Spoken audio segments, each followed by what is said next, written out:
एक वक्त का किस्सा है। एक गांव में बिट्टू नाम का लड़का अपनी बीवी और माँ के साथ रहता था। बिट्टू फिश फार्मिंग का काम करता था और खूब पैसा बनाता था। एक दिन वो फिश फार्मिंग वाली जगह पर आता है तो देखता है कि उसकी सारी मछलियाँ मर चुकी हैं। उसको इस कारोबार में बहुत नुकसान होता है और वो ये काम छोड़ देता है। बिट्टू के पास गांव में थोड़ी सी जमीन थी, लेकिन वो ज्यादा जरखेज नहीं थी। उस खेत में काम करने के बावजूद वो ज्यादा सब्जियां नहीं उगा पाता था। उसी गांव में मीठे नाम का लड़का सब्जी की दुकान चलाता था। एक दिन बिट्टू सब्जी खरीदने मीठे की दुकान पर आता है। मीठे भाई, आलू और टमाटर किस रेट पर दे रहे हो? आलू 100 रुपए किलो और टमाटर 200 रुपए किलो हैं, पर मैं तुम्हें दोनों में 5-5 रुपए कम कर दूंगा। मीठे भाई, आप रेट बहुत ज्यादा लगा रहे हो। आलू और टमाटर में 5-5 रुपए कम करने से क्या फायदा होगा? मुझे अच्छा रेट लगा दो, मैं आपसे और सब्जी भी खरीद लेता हूँ। मोटे पेट वाले गेंडे,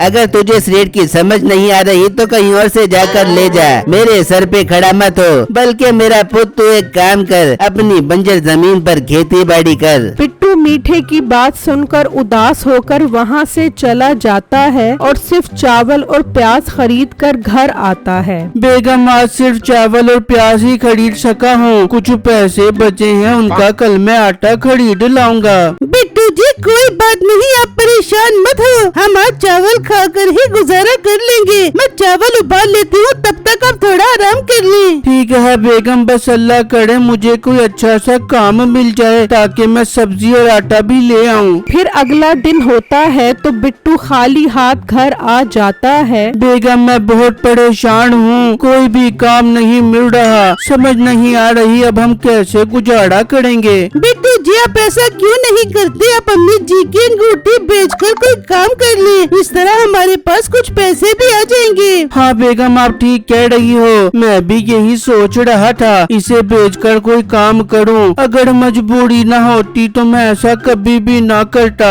फिर बिट्टू अंगूठी का बक्सा उठाता है और इसमें से अंगूठी निकाल कर बाजार की तरफ ले जाता है और सुनार को अंगूठी दिखाता है। सुनार सोचता है, एक काम करता हूँ, इसे बेवकूफ बनाकर ये अंगूठी सस्ती खरीदने की कोशिश करता हूँ। भाई साहब, क्या सोच रहे हो? ये अंगूठी किस कीमत पर खरीदोगे? लड़के, मैं तुम्हें इस अंगूठी के 50,000 दे सकता हूँ, इससे ज्यादा की अंगूठी मुझे समझ नहीं आती। नहीं भाई, मैं इसको 50,000 रुपए में नहीं बेच सकता। अच्छा ठीक है, ज्यादा से ज्यादा मैं तुम्हें इसके 60,000 दे देता हूँ। नहीं भाई, मैं इतने पैसों में भी ये अंगूठी नहीं बेचूंगा। मैं शहर जाकर इसे महंगी बेचने की कोशिश करता हूँ। फिर बिट्टू शहर की तरफ निकल पड़ता है और वहाँ एक सुनार के पास आता है। सुनार अंगूठी देखता है। भाई, इस अंगूठी के मैं आपको 2 लाख दे दूंगा, ये बहुत कीमती अंगूठी लग रही है। ठीक है भाई, ये अच्छी कीमत है, लेकिन मुझे पैसे नहीं चाहिए। आप मुझे इसके बदले चांदी के सिक्के दे दो। ठीक है, मार्केट के हिसाब से मैं तुम्हें इसके 55 चांदी के सिक्के दे देता हूँ। फिर बिट्टू वो सिक्के लेकर चला जाता है और वापस अपने गांव आता है और उसी सुनार के पास जाकर एक सिक्का बेच देता है, जिसके उसको 2,000 रुपए मिलते हैं। बिट्टू बाजार से सब्जियां और अनाज लेकर घर आ जाता है। फिर वो खूब मजे से खाना खाते हैं। फिर अगला दिन होता है और बिट्टू जाकर 2 सिक्के बेचता है और उनकी मछलियां खरीद कर बाजार में लगा देता है। फिर उनसे खूब कमाई करके अपने लिए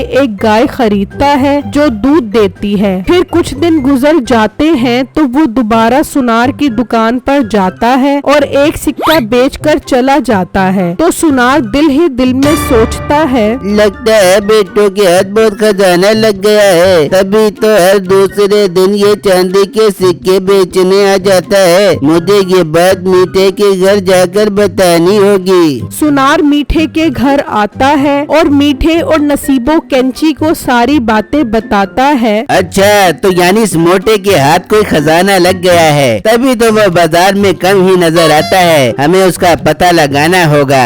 देख मीठे, ये बात मैंने तुझे बताई है, जब तेरे हाथ खजाना लगे तो खजाने में मेरा हिस्सा भी होगा। हाँ भाई, दे दूंगा तुझे भी हिस्सा, अब तू जा सकता है। फिर सुनार वहाँ से चला जाता है तो नसीबो कहती है, अरे मीठे, तू ये काम मुझे पर छोड़ दे, मैं पता लगा के तुझे बताती हूँ। ठीक है बेगम, तू कल सुबह ही जाकर पता लगा इस सारे माजरे के बारे में। फिर जब सुबह होती है तो नसीबो बिट्टू के घर आती है। अरे चम्मा, मेरी सहेली तेरे दिनों से कहती तू, मुझे तेरी बड़ी याद आ रही थी, मैंने सोचा मैं तेरे घर आके चक्कर लगा जाबू।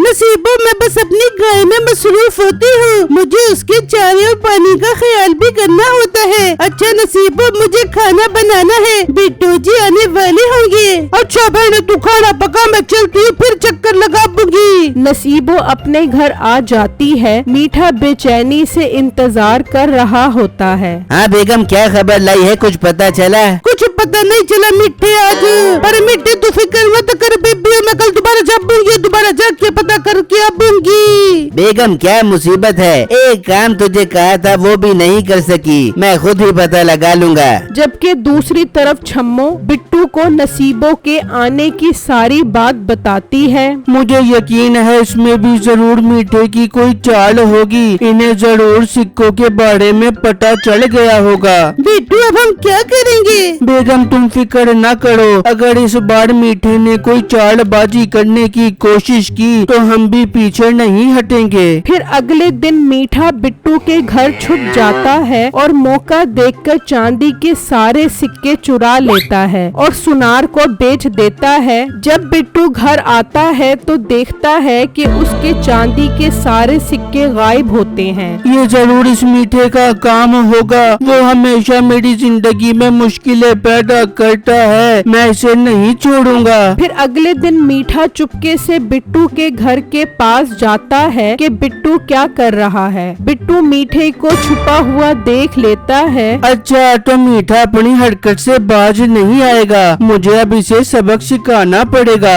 फिर बिट्टू अंगूठी वाला बक्सा उठाकर घर से निकलता है और उसे खेत में दबा देता है। मीठा ये सब देख रहा होता है। क्यों ना मैं बिट्टू से ये बक्सा ही चुरा लूं, जरूर इसमें खजाना होगा, इस बार तो मेरी सोने की लॉटरी लग जाएगी। फिर जब शाम होती है तो मीठा चुपके से खेत में आता है, मगर देखता है बिट्टू अपनी गाय के साथ वहीं मौजूद होता है। ये क्या मुसीबत है, ये मोटा गेंडा रात को भी खेत में मौजूद है। फिर वो गुस्से में अपने घर वापस चला जाता है, जबकि दूसरी तरफ बिट्टू को अपना मंसूबा कामयाब होता नजर आ रहा होता है। बिट्टू सारे गांव में खेत बेचने का ऐलान कर देता है और सबको खजाने के बारे में बताता है। खजाने की लालच में कुछ लोग बिट्टू के पास आते हैं, जिसमें मीठा भी शामिल होता है। मुझे तुम्हारी जमीन खरीदनी है, मैं तुम्हें पूरे 50,000 दे दूंगा। नहीं नहीं, मैं तुमसे ये जमीन खरीदूंगा, मैं तुम्हें 1 लाख रुपए दूंगा। गांव का चौधरी भी खजाने की लालच में बिट्टू से वो जमीन खरीदना चाहता था। मैं अपनी जमीन नीलामी करूंगा, जिसको भी खरीदनी है वो नीलामी में दाम लगाए। और कुछ ही दिन में गांव के चौधरी के यहाँ नीलामी लगती है, जिसमें सभी लोग बिट्टू का खेत खरीदना चाहते थे। ये जमीन 2 लाख में खरीदने के लिए तैयार हो? नहीं नहीं, मैं तुम्हें 2,50,000 देने को तैयार हूँ, मैं 4 लाख रुपए देने को तैयार हूँ। इस तरह करते करते 10 लाख तक कीमत पहुंच जाती है। बेटू, मैं जमीन को 12 लाख में खरीदने के लिए तैयार हूँ, बस मेरी एक शर्त है कि इस जमीन का सारा खजाना मेरा होगा। ठीक है मीठे भाई, मैं 12 लाख में जमीन आपको बेचने को तैयार हूँ। फिर बिट्टू मीठे से 12 लाख ले लेता है और घर की तरफ चला जाता है और अपनी बीवी और माँ को सारी बातें बताता है। वो बहुत खुश होते हैं। दूसरी तरफ मीठा नसीबों को लेकर खेत में आ जाता है और जमीन खोदने लग जाता है और इसमें से एक बक्सा निकलता है। उसमें सिर्फ एक कागज होता है। मीठा वो कागज पढ़ता है तो चौंक जाता है। मीठे क्या हुआ, क्या लिखा है इस कागज में? बेगम हम लुट गए, हम बर्बाद हो गए। इस कागज में सुन क्या लिखा है, ये तुम्हारी सजा है। तुम लोगों ने हमेशा गांव वालों को परेशान किया है और मेरे घर से चांदी के सिक्के भी चुरा लिए हैं। अब इस बंजर जमीन को तुम ही संभालो। मीठे हम तो अब कहीं के भी नहीं रहे, हम बर्बाद हो गए। दूसरी तरफ बिट्टू और उसकी बीवी और माँ बहुत खुश हो रहे होते हैं कि उन्होंने मीठे को अच्छा सबक सिखाया।